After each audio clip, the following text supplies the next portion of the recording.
Hi, my name is Stephanie Motti, and this is my presentation on the U.S. Census Bureau.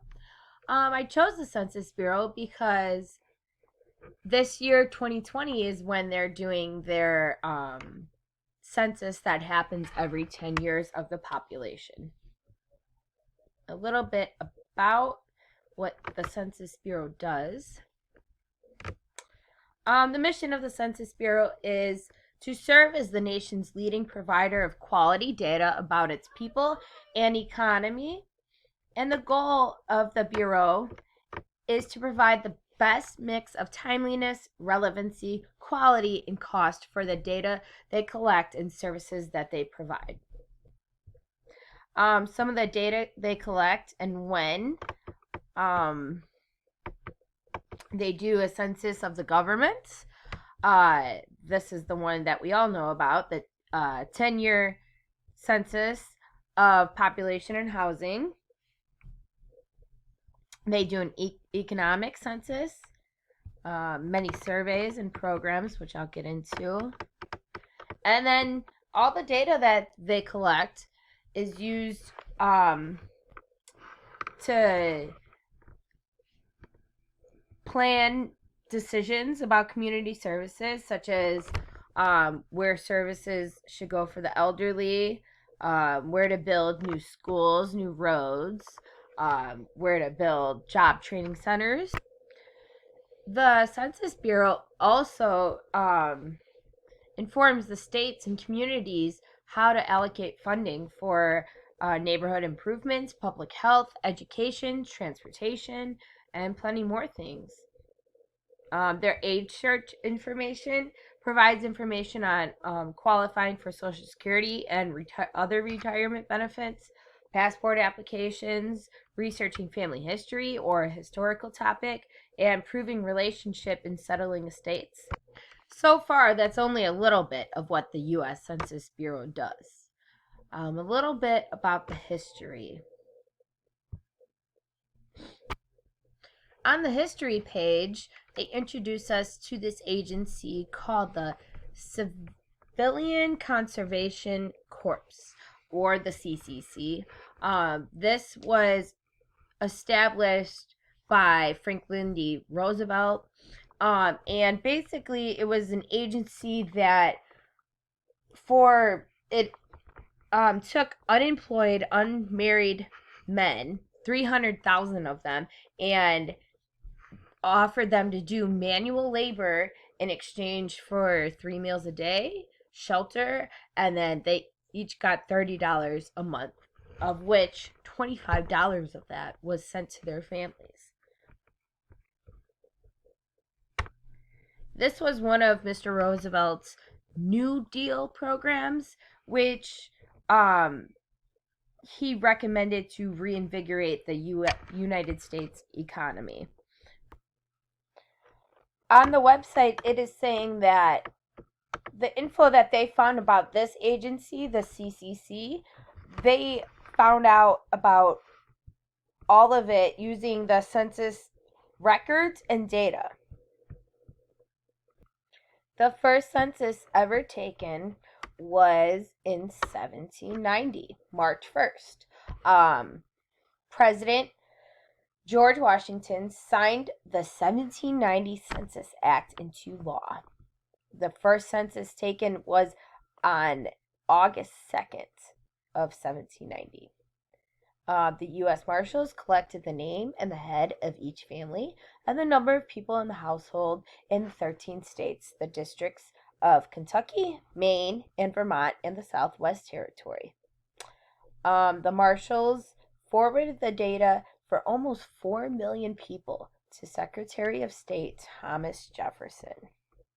Also, they do conduct forest surveys. Starting in 1880, they conducted forest surveys, which contain descriptions, illustrations, maps of the nation's forest plant species, and data related to the nation's forest-dependent industries. Today, the U.S. Forest Service conducts an annual forest census to monitor the health and sustainability of the nation's forest management practices. So a couple interesting facts I seen at the bottom of this page. The individual census records from 1790 to 1940, they're maintained by the National Archives and Records Administration, not the U.S. Census Bureau. Also, our census that happens every 10 years, those records are confidential for 72 years to protect the respondent's privacy. A little bit more history about the Census Bureau could be found up here. Agency history. I like this because I like these old pictures. A couple of questions on the side was how many census takers are needed to conduct the census?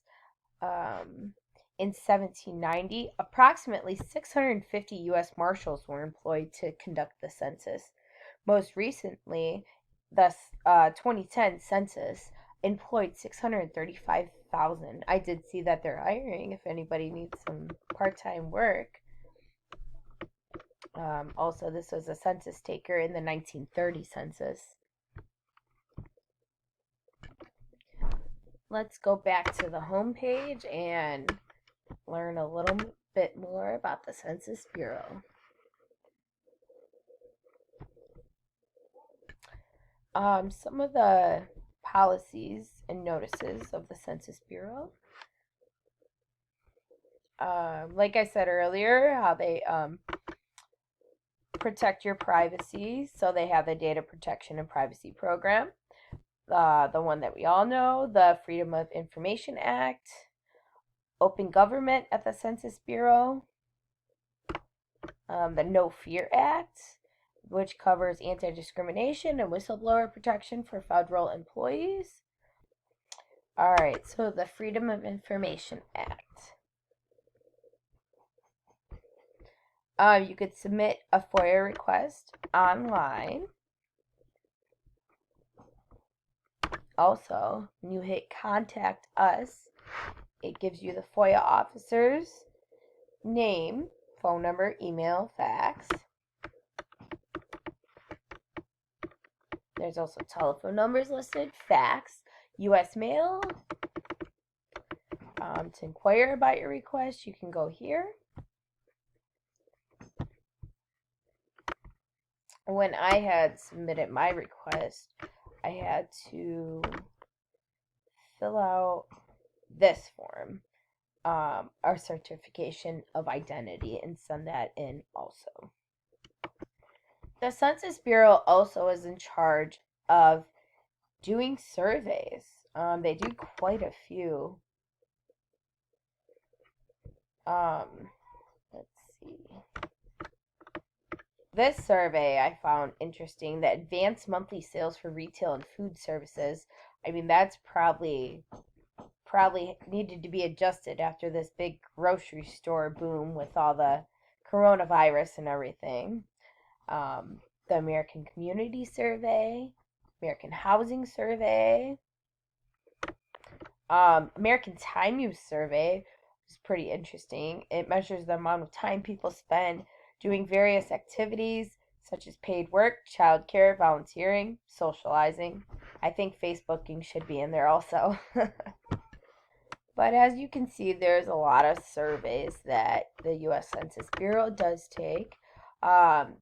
It says right here they conduct more than 130 surveys and programs each year.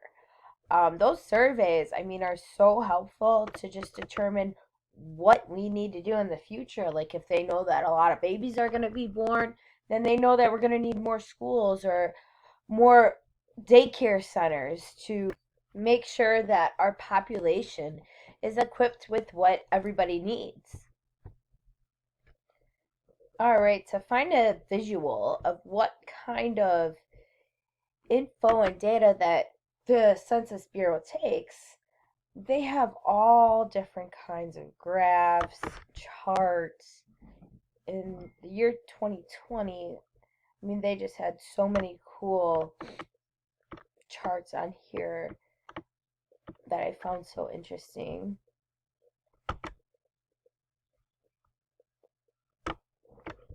The marital status in the United States.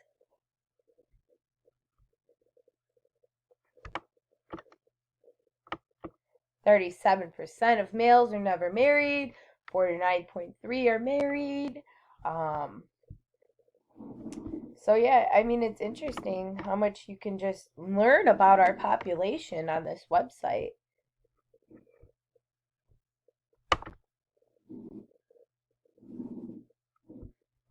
There's even more that were so interesting I found on here. All right, let's see this one.